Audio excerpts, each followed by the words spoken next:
un refus de l'État français d'ouvrir les yeux et de reconnaître que l'apiculture se sentait mal. On n'a même pas été indemnisé. Comment voulez-vous qu'une exploitation avec des pertes aussi importantes puisse vivre?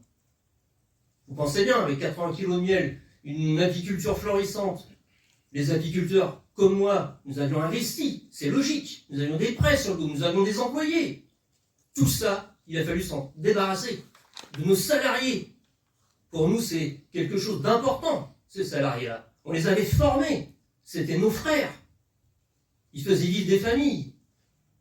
Il a fallu vendre, parce qu'il a bien fallu rembourser les prêts.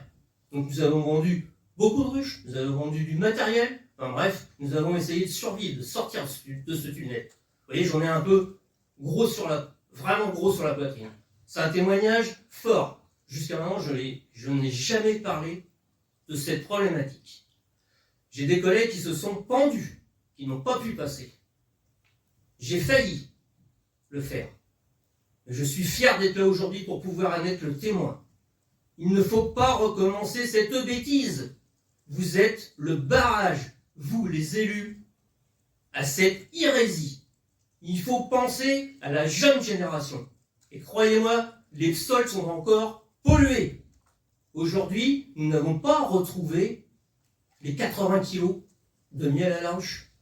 Nous avons encore des pertes inexpliquées. Ben non, elles sont expliquées. Nous avons nos chercheurs qui vous ont dit qu'on en retrouve dans l'eau, dans le sol de ces produits. Donc il ne faut pas revenir. Voilà, je vous remercie de m'avoir écouté.